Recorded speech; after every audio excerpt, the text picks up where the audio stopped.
The Civil War Uncovered is brought to you by Minelab Americas.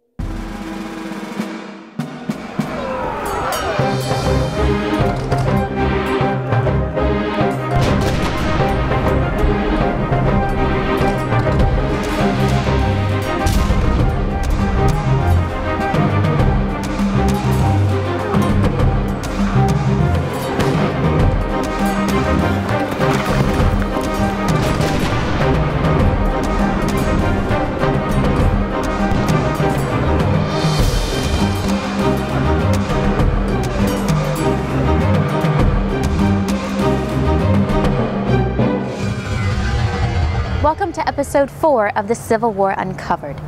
As the campaign of 1863 drew to a close, Union General George Gordon Meade was criticized for not taking advantage of his July victory at Gettysburg and for not aggressively pursuing General Robert E. Lee and drawing the rebels into a decisive battle. In November, Meade formulated a solid plan to steal a march on Lee and strike his flank by sending Generals French, Sedgwick, and Warren around the right of the divided rebel forces. Rain and muddy roads delayed the launch of the campaign by 2 days, and in that time, Confederate scouts observed the staging of the Union troops, and the element of surprise was lost. Lee began to shift his men to meet the Federal threat. For 2 days, the armies fought and maneuvered through cold rain and mud. On November 29th, General Warren's corps tried to swing around and strike the Confederate right flank, but ran out of daylight before they could attack. The rebels worked through a freezing night, and by the morning of November 30th, they had strong entrenchments and fresh troops from A.P. Hill's corps. There was heavy skirmishing and an hour-long Union cannonade, but in the end, Meade and Warren both knew it would be suicide to attack the Confederate works across an open field. So Meade, knowing it would cost his career personally, suspended the campaign. Both armies then went into their winter quarters, and the major fighting ended until the spring of 1864. In this episode, we explore the area of the final day of the Mine Run campaign. Our team visited the battle site 3 times between the summer and the fall. Thank you for joining us. My name is David Shackleton. I'm joined with Bob Painter and Kevin Owen with Minelab's The Civil War Uncovered. Today we have the honor of visiting a piece of private property in Orange County that was part of the Mine Run campaign. And I think Bob is going to tell us a little bit about the property before we get started. Yes. Right directly behind me is the Confederate trench line, which is part of the Mine Run campaign in November and December of 1863. The Confederates had a line 5 miles long, and they had 56,000 troops at the campaign. The Federals, just opposite and further behind me, they had around 95,000 troops in a line 5 miles long.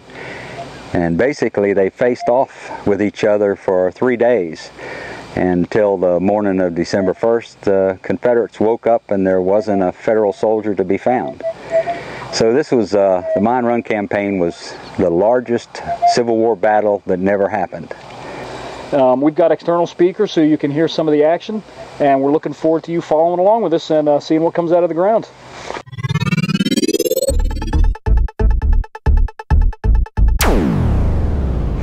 Now this is the actual trench line area.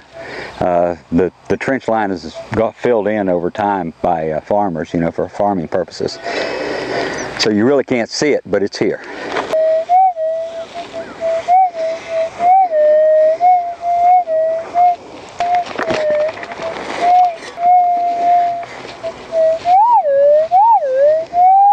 Looks like it's going to be under that big rock.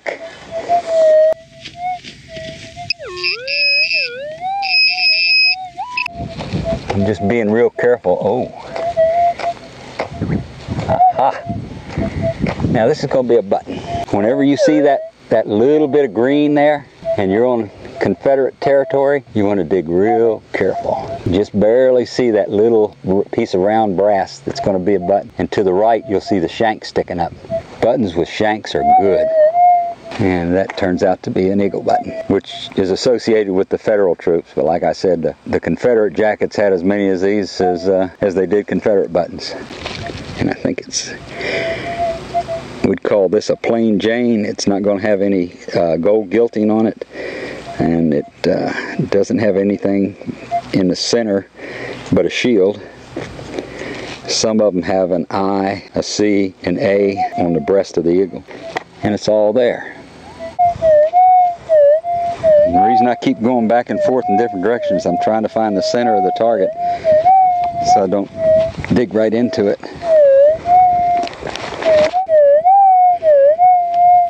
I should have brought my knife. I forgot it again. One thing about relic hunting, it pays to be patient. Take your time. Take your time and pace yourself, especially when you're old like me.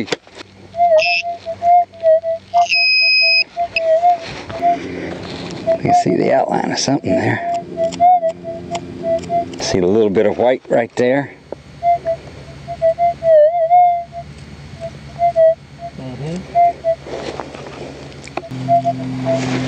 All right, bullet, come out of there. Oh, this could be an interesting bullet too. I think it's an Enfield. Sure enough. Confederate Enfield bullet off the Confederate trench line at the Mine Run campaign. There's a whole variety of Enfield bullets. Some people, that's all they collect because they have such variation. This is going to be a cone back one. There's another kind that has a flat place inside, and sometimes you find numbers and letters inside of them, which is good.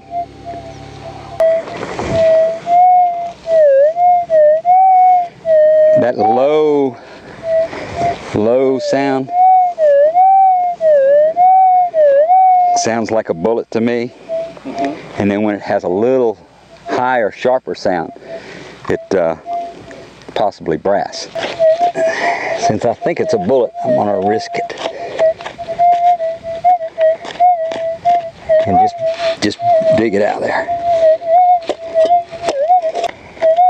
And sure enough, there's a bullet. And for sure we got us a, oh, I don't know, another Enfield. Thought it was going to be 2 rings. Enfield number 2. So obviously these soldiers right here had Enfields. How about a tip to help you work better in the field with your metal detector?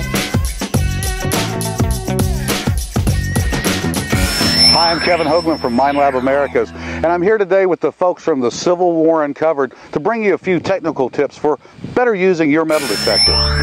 For the best recovery, swing speed, swing height, and good coil control is a must. Keep your coil low to the ground. Go slow, keep it flat, and overlap every swing as you move forward.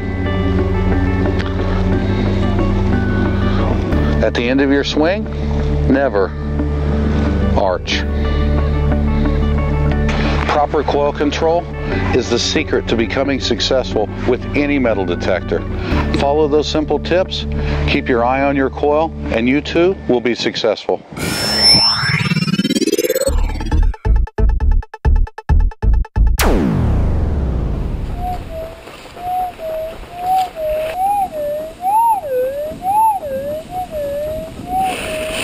Yeah, one of Bob's favorite places to dig is right at the base of trees. What he was telling us on previous hunts was that the roots of the trees will push the ground up, and sometimes relics will come up, you know, closer to the surface with the tree roots. So, spoken with experience, once again, he's right. This one's right here at the base of a tree.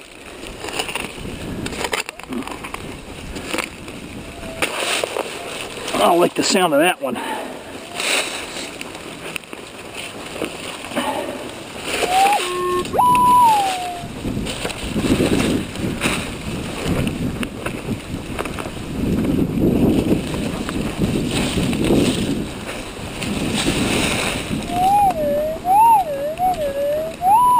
Right on top of it.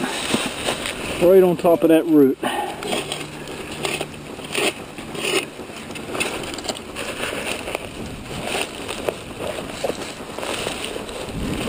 That's a big root. Hopefully it's not under it.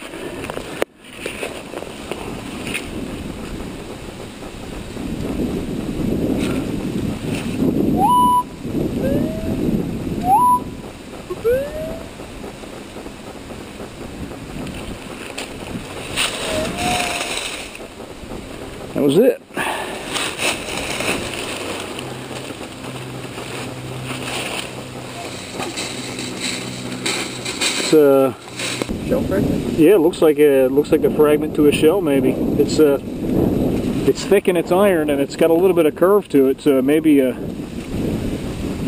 piece of artillery. Cool.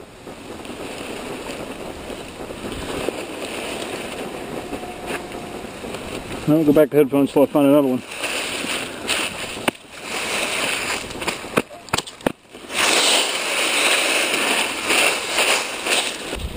Johnny Yankee. Look at this. Oh. Johnny Yankee. Waiting for the Rebs. Come on, Rebs in the wire! Get up, take a peek, take a few shots, and run.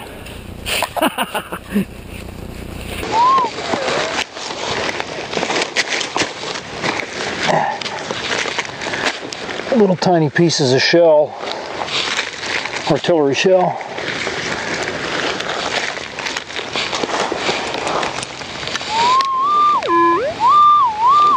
There's still more down there.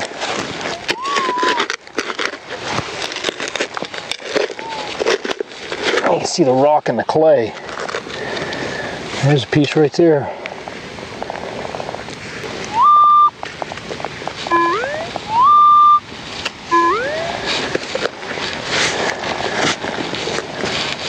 Pretty thick piece there. Short air time for this little piece of iron, probably about 3,000 feet at the most from that hill to the Union soldiers hiding in these woods in a trench. That's it.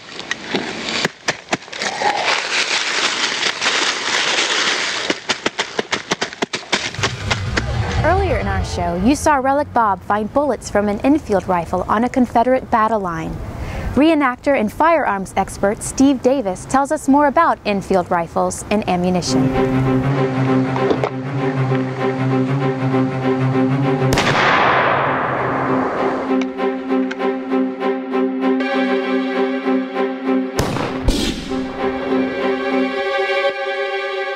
This is the Enfield. This is an original. It was made in 1862 at the Tower Arsenal in England. It has the crown marking and 1862 Tower on the lock plate. It's caliber .577 and shot the same mini ball style that the U.S. Springfield shot. It was loaded generally with about 60 or 65 grains of powder, and the majority of the soldiers carried the 3-band rifle musket. This was called the rifle musket because it had rifling, but it was musket length, whereas the earlier long guns were called muskets. They were smooth bores as opposed to being rifled and were less accurate. These were actually fired in matches in England out to 1,000 yards and had the adjustable sight, the slide, and the little ladder. They were very effective when used against human targets. They were often not used effectively by the troops because when they fired by volley, they would jerk the trigger and were not precisely firing. In aimed fire, they could be quite deadly.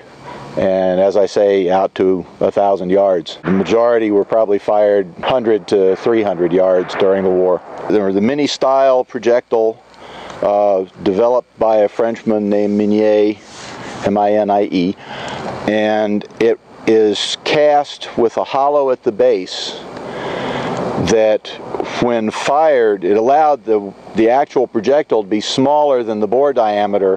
When it was fired, that bottom skirt would expand to engage the rifling and thus give the accuracy to the projectile and impart the spin from the rifling. This weapon was imported in fairly large numbers from England and was used by both sides during the war, the ammunition being relatively interchangeable. It was only 300 thousandths difference in the diameter of the projectiles, so the ammo could be shot either in the Springfield or the Enfield. There was a slight difference in the projectiles manufactured in the different countries and by the North and the South, but they were all essentially interchangeable. And so if need be, you could pick up ammunition from a fallen comrade or a fallen enemy if need be. Or if need be, if you had the ammunition, you could pick up his weapon and use it.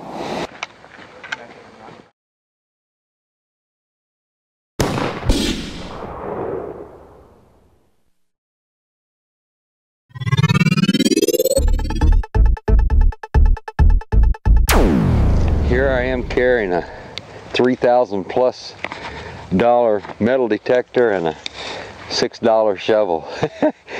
The shovel performs as well as the machine for what it's intended to do.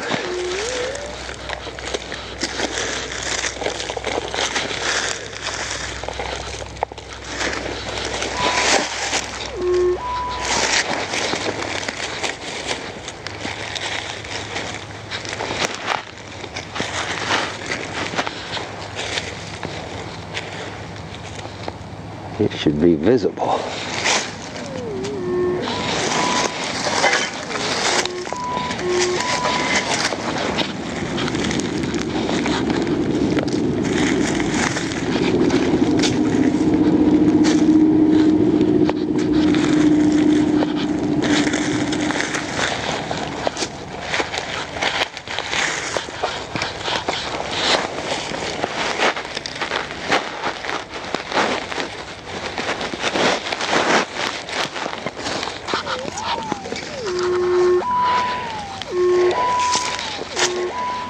I should not need a pinpointer for whatever this is. It seems humongous.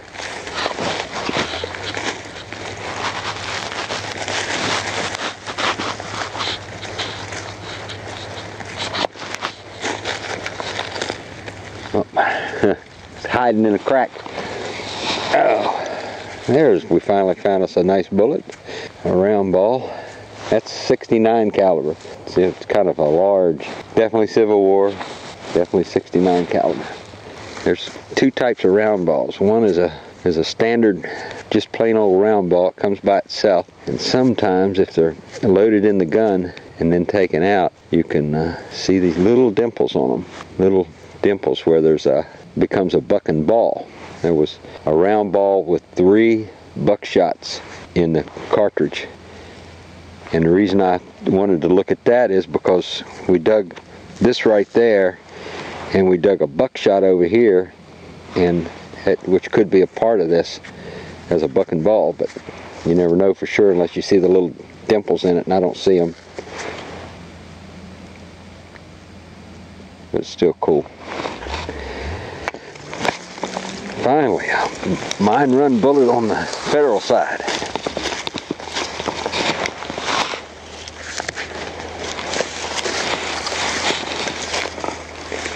See if that another little bucky ball's in here somewhere.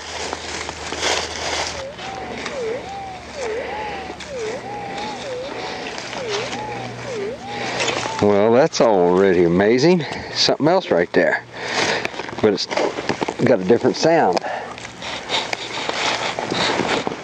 A good sound, but steady. It's not warbling. That's why you always run your coil back over the hole a second time, because there could be something else in the hole.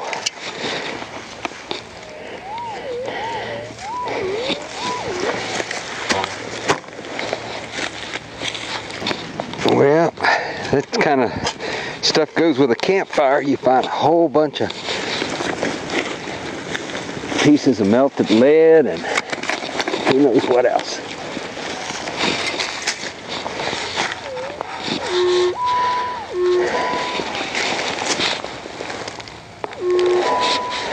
And there's another 69 caliber round ball. And that was the good signal that was there. 69 caliber round ball. And it's a big bullet.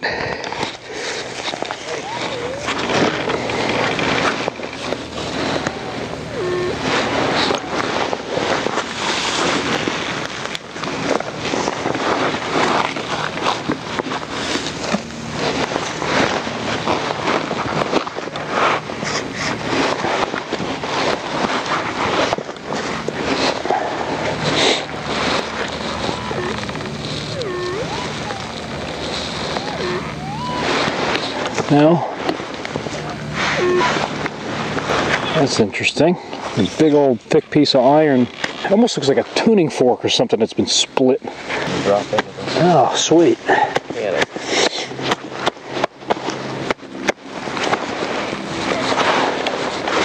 Well, we'll see what he thinks about that.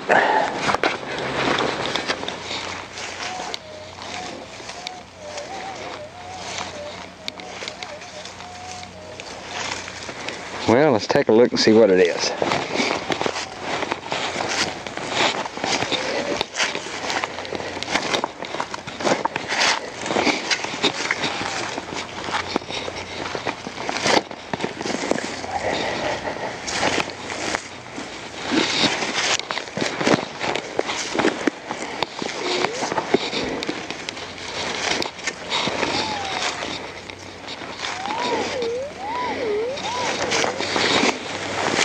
Small.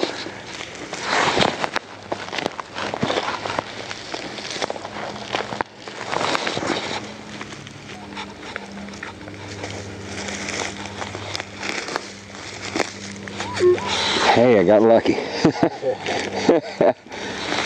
And I think I just dropped it. I think I know what it was. It was a little piece of, there it is.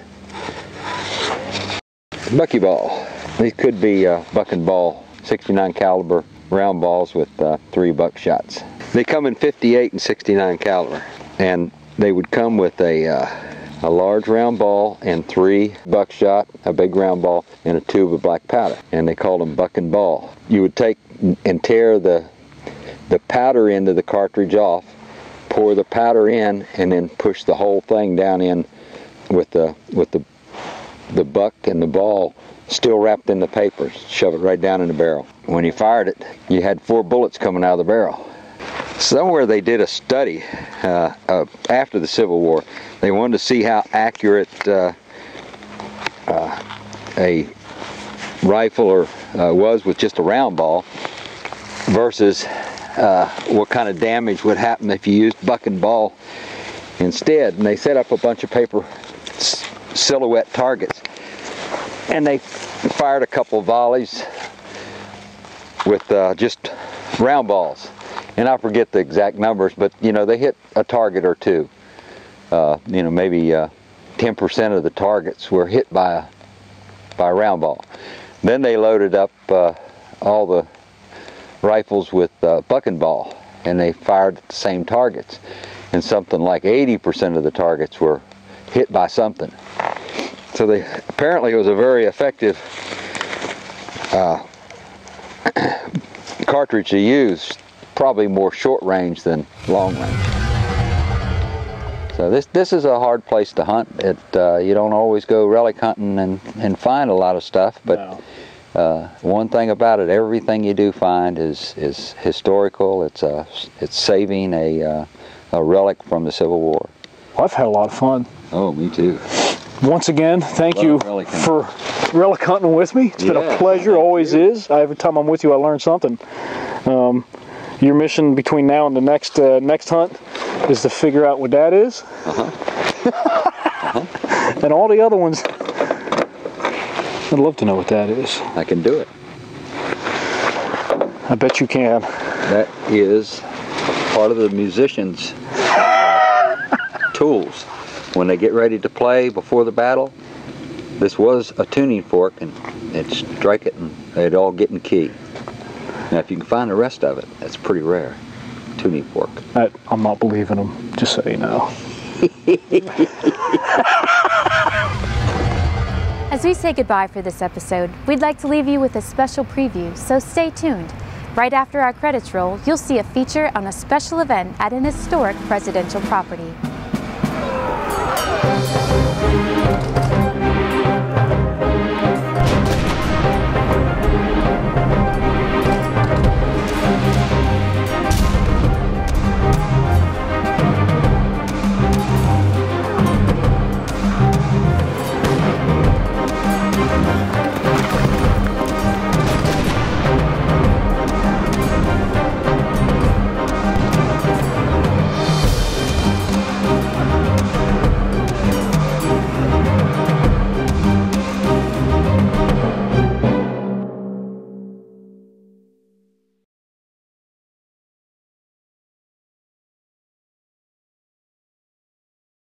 My name is Lance Crosby. I work here at Montpelier as a metal detector technician with the Archaeology department.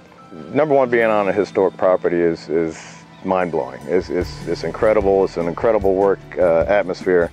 Just to be part of anything uncovering part of Madison's past is incredible. What's interesting, especially for you guys, what I'm doing right now is we thought we were done in this area. It's all flat.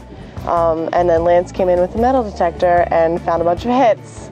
So I am responsible for going through and digging out what hits that he's found. My name is Matthew Reeves. I'm Director of Archaeology here at James Madison's Montpelier. A lot of times at a site like this, you've got no indication of where the buildings are, so you have to use survey techniques to find where these structures are located. One way that we've done this in this area, basically from where the line of excavation is here all the way back to the visitor center, we've used remote sensing such as metal detector surveys where we grid the area off in 10-foot squares and then do metal detector sweeps, and in each one of these squares count the number of hits that occur in each 10-foot square, plot that on a map, and then where there are concentrations, we know there's some sort of building that was there. Matt, you brought Lance in how long ago on this project? It was about 3 years ago. And why did you bring him in? Brought him in initially, we were doing surveys of an area of woods. And with using metal detector technology with my own staff, we weren't able to get the results that I thought we should be getting. So I talked with Lance. He came out for about a month on a volunteer basis, started finding these sites, because Lance has about 30 years of experience behind the metal detector he uses, and started to find these sites in an efficient way that I knew I couldn't afford not to have Lance on staff helping us with this process. And what we've been able to do over the past 3 years is really grow the technique of metal detecting in such a manner that it cross-cuts every aspect of the surveys and excavations we do. We're able to use the metal detector technology to figure out features that would take us, a month to be able to figure out with Lance. It's about, an afternoon. And you said you couldn't afford to do it without him, so he's really become pretty indispensable to your operation here. Absolutely, absolutely.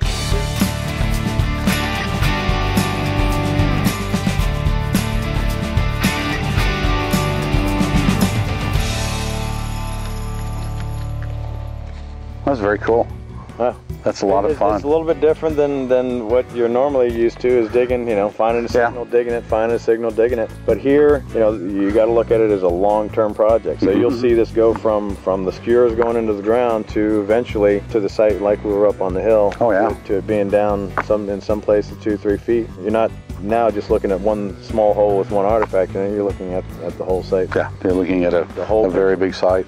Now, really, as far as the grid hunting and things like that, that's just, that's what everybody should be doing no matter what. But as a metal detectorist, this is something that, it's not a quick fix. It's not a quick artifact recovery. This is a long, ongoing process, and I tell you, it's very exciting to start it off and to see where it finishes.